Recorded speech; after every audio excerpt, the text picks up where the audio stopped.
So obviously they're promoting that narrative. Now, I have not looked, here's where I have not looked into. I don't know how consistent the flotilla's messaging was, but the idea that they had to post and clarify what they were doing after being in the water and doing this for 2 months, sort of thing, it doesn't look great. I also think it's rather interesting, as a side note, that now that the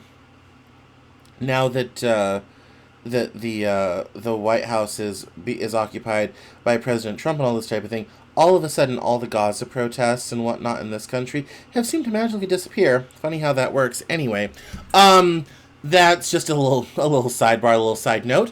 But this is a quite, interesting sort of story. Now, the reason why this person sent this to me was to kind of show how, dumb and silly this whole, protesting against Israel thing sort of is, and, that the Gaza protesters are just silly because, Israel's in the right and Hamas is a terrorist organization, so kind of screw them and all this type of thing.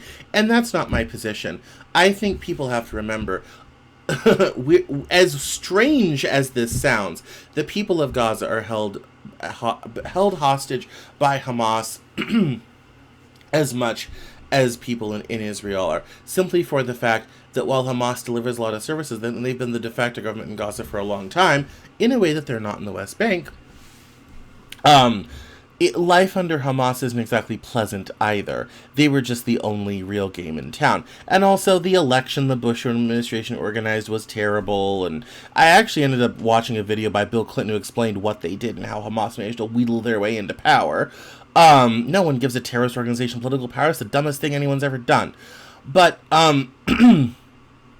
the long story long is that whether you agree with all this, there's a very specific narrative being promoted.